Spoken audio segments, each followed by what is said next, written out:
उतना ही आपके हृदय की मलिनता नष्ट होगी। जो निर्मल सिद्ध संत हैं वो भी निरंतर नाम जप करते रहते हैं। साधन नाम सम नहीं आन, नाम के बराबर कोई साधना नहीं है। नाम में मन नहीं लगता, ना लगे, आप जपते रहिए, फिर इसका प्रभाव देख लीजिए। मन तो ऐसे फंस जाएगा जैसे चींटा गीले गुड़ में फंस जाता है, उसकी टांगें फंस गई, अब वो निकल नहीं सकता। ऐसे नाम मन को फंसा लेता है। आप जपिए तो भागने दो इसको, कितना भागेगा, जाएगा कहाँ ये? हमारे सिवा इसका कोई आधार नहीं है। जैसे समुद्र में जल जहाज का पंछी कितनी भी उड़ान भरे, उसे आना जहाज में ही पड़ेगा, क्योंकि उसके लिए कोई आश्रय नहीं। ऐसे ही हमारा मन कितनी भी उड़ान भरे, उसको आना हमारे ही पास पड़ेगा, क्योंकि हम ही उसके आश्रय हैं। हमारी बिना स्वीकृति के वो कुछ नहीं कर सकता। इसलिए जो लोग ये डर रहे हैं कि नाम जप करते समय मन भागता है, क्या करूं, बिल्कुल डरने की जरूरत नहीं।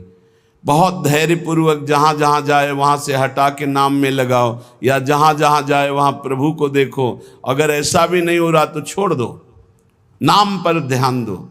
राधा राधा राधा, ये जाएगा कहाँ, भाग के इसे आना पड़ेगा।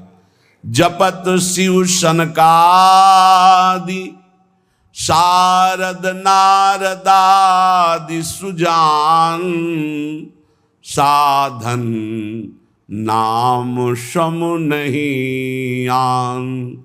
भगवान शंकर को क्या चाहिए? समस्त बोध शास्त्रों का, स्वरूप का, सिद्धियों का इन्हीं के चरणों की आराधना से होता है, देवाधिदेव महादेव की आराधना से। वो भी हरि नाम जपते हैं, वो भी भगवान नाम जप करते हैं।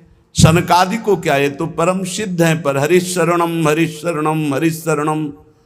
सरस्वती जी तो सबको बुद्धि प्रदान करती, पर ये भी नाम जप करती हैं। नारद जी का तो प्रसिद्ध ही है नारायण नारायण नारायण। ये सब सुजान ईश्वर कोटि के महापुरुष निरंतर नाम जप करते रहते हैं। इसलिए नाम से बढ़कर कोई साधना नहीं है। नाम के बल मिटत भीषण अशुभ भाग्य विधान। अशुभ भाग्य विधान जो हमें नाना प्रकार के दुख विपत्तियां संकट देते हैं, जो खूब नाम जप करता है उसके ऊपर किसी का प्रभाव नहीं पड़ता। विपत्तियां, अशुभ विनायक, भूत प्रेत पिशाच यक्ष राक्षस, किसी की ताकत नहीं। कुछ लोग कहते हैं कि, आप कहते हैं कि प्रेत सताता नहीं है, तो क्या प्रेत योनि नहीं है? क्या है, योनियां हैं, पर ये उनके लिए है जिनका कर्म भोग उपस्थित हो गया है। जैसे सृष्टि में सांप है, पर सबको काट लेगा क्या? उसी को काटेगा जिसका संस्कार है, कर्म भोग है। ऐसे ही हर योनियां हैं। कोई हमें कष्ट तभी देगा जब हमारा प्रारब्ध कर्म आ जाएगा भोगने के लिए। उसको सहन करने की सामर्थ्य या मिटाने की सामर्थ्य भगवान नाम में है। विश्वास कीजिए, राधा वल्लभ भजत भज भली भली सब होए, जीते विनायक शुभ शुभ विघ्न करे नहीं कोई। विघ्न करे नहीं कोई, डरे कलिकाल कष्ट भय, हरे सकल संताप हरस हरि नाम जपत जय। जिसके मुख में नाम चलता रहता है, जो अशुभ प्रारब्ध है वो भी बहुत क्षीण होकर प्राप्त होता है। जैसे हमने कई बार सत्संग में सुनाया कि काशी में एक बहुत नाम जापक युगल उपासक रहते थे। पूज्य श्री मथुरा दास जी के श्रीमुख से सुना। वो कभी विश्वनाथ जी के दर्शन करने नहीं जाते थे, समय ही नहीं था। जो उपासक एकांतिक भजनानंदी है, उसको समय ही नहीं होता अपने ठाकुर सेवा, अपनी दिनचर्या, तो उनको कभी ऐसा महसूस भी नहीं होता कि हम प्रभु से अलग है, क्योंकि प्रभु के नाम रूप लीला धाम में हर समय चित्त जुड़ा रहता है। तो काशी विश्वनाथ जी की जो सेवा के प्रधान थे वो बहुत बड़े ज्योतिषाचार्य थे। उनके मन में एक जलन हुई कि ये काशी में रहकर विश्वेश्वर विश्वनाथ के दर्शन करने नहीं आते और बड़े वैष्णव हैं, भगत हैं।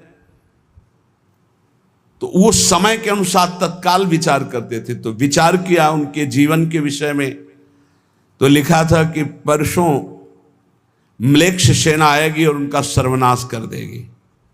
तो उनका हाँ, विश्वनाथ जी के दर्शन न करने से अशुभों का नाश नहीं होता, जरूर इनको अशुभ भोगना पड़ेगा। और वो नाम जापक थे, उनका प्रारब्ध था। उन्होंने ज्योतिष के द्वारा विचारा और परसों गए। जब वहां गए तो पूछा कि वो भगत जी कहाँ? बोले स्नान कर रहे हैं। बोले मध्याह्न में स्नान? बोले ये तो पता नहीं, पर स्नान कर रहे हैं। स्नान करके आए तो उन्होंने कहा मेरी ज्योतिष आज तक कभी गलत नहीं हुई।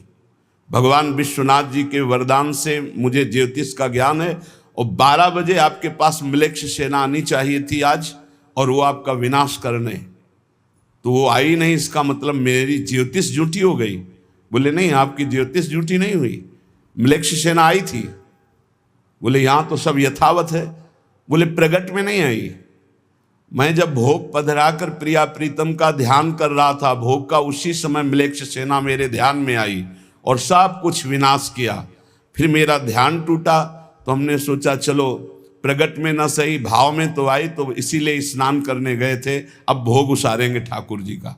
ये है ठाकुर सेवा और नाम जप का प्रभाव कि अशुभों को भाव में मिटा दिया, स्वप्न में मिटा दिया, या थोड़ा बारा कष्ट दे के मिटा दिया। नाम के बल मिटत भीषण अशुभ भाग्य विधान।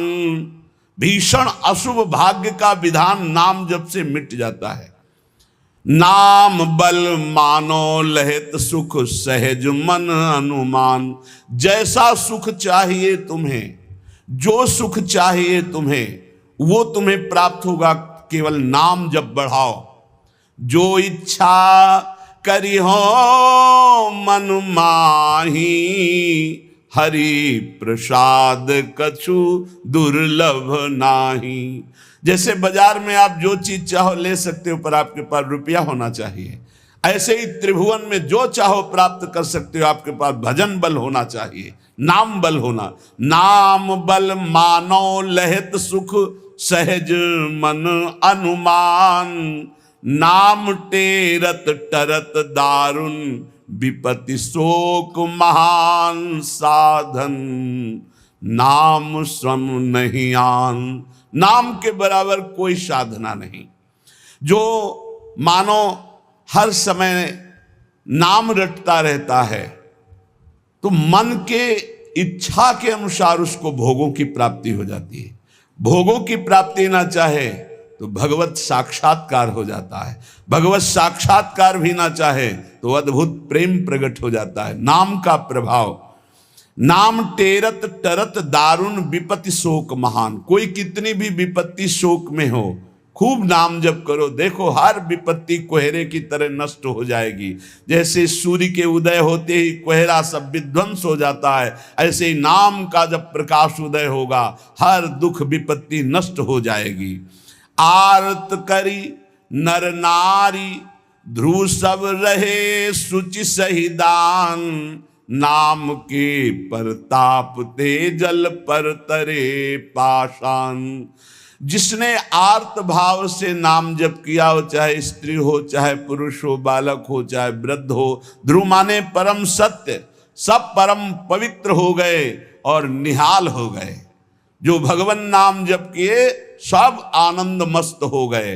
अरे नाम ले ले करके जब नल नील ऐसे पत्थर रखते थे तो वो डूबे नहीं। नाम का प्रभाव, नाम मुख से लेकर के रखते थे। ऐसा कोई न समझे कि पाषाण पे नाम लिख करके रखते, नाम उच्चारण करते, जय श्री राम, और पत्थर रख दिया तो तरा नहीं, क्योंकि मुनि का आशीर्वाद और नाम का प्रताप।